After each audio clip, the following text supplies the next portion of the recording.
the latest project here at the homestead, bus homestead. I don't know what we're calling it. It's this Bobcat. This is probably a late 80s model. They kind of made these from early 80s into the early 90s, I believe. So, late 80s, early 90s, Bobcat. I actually bought this thing 4 months ago. I had been looking around, found this one on Facebook Marketplace about 3.5 hours away. Went over, looked at it in my car, then had to arrange transport. So I'm just getting around to picking it up and had a friend help me with a truck.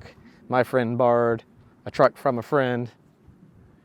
Then I got it up the hill to my place, unloaded it. That was a complicated thing because it doesn't run yet.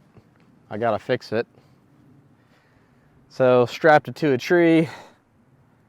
Well, so I backed it up to a tree, and the first thought was to remove it from the trailer just by hooking a strap to it and pulling it off, pulling the trailer out from underneath it. But the way this trailer worked, that wasn't gonna happen because of the ramp. So I actually wound up pulling it off with a golf cart. A little bit tedious because I wanted to make sure that the skid steer didn't roll off down the hill. Once I got it off, I actually pulled it up this hill. You can't really see, but there's a slope. Pulled it right up this thing, uphill, all the way to a flat spot with the golf cart. Incredible. The golf cart's got an AC motor, lithium battery. It makes a lot of power, goes like 36 miles an hour.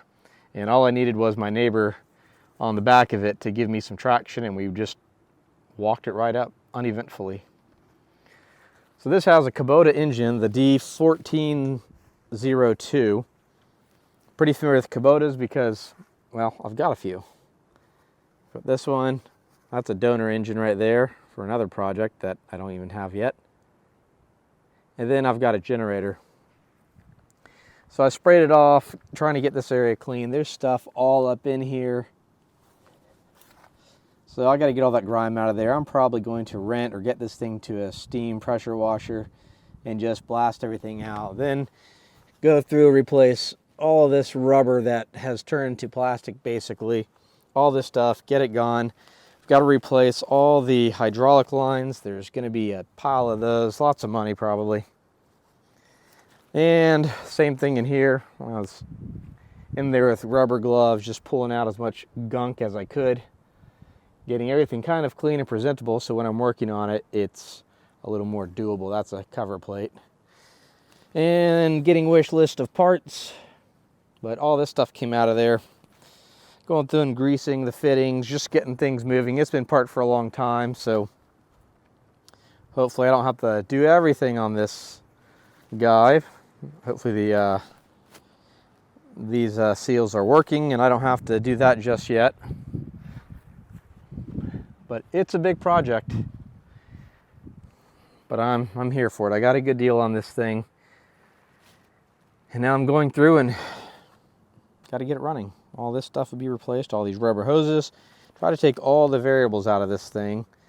But apparently I've got to get the hydraulic system up and going and sealed before I get the engine running, or it can hurt the hydraulic system. So that's good to know. Reached out to a couple friends that have some experience with these.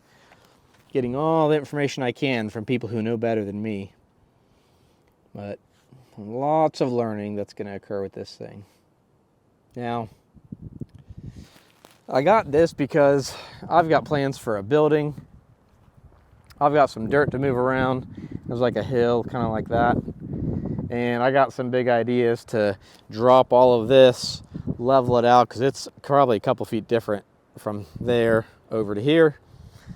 And then eventually, drop all that out, build a rock wall around there, then move some dirt up this area, and about where that bus is, do a building with a nice pitch about like that, aiming the south facing for solar. Then I could probably power everything on this property from solar. Right now I'm sipping a little bit of power from the neighbor just to make things simpler, because otherwise I got to have solar and all that out right now, and I don't have it. Well, I don't have it set up. So that is the latest project. I'm excited about it. It's fun to take something like this and bring it back to life. I think I found a good one, and hopefully the engine runs. If not, I've got to rebuild the engine. And not really done that before, but it can be done. All right, so this will be the first video.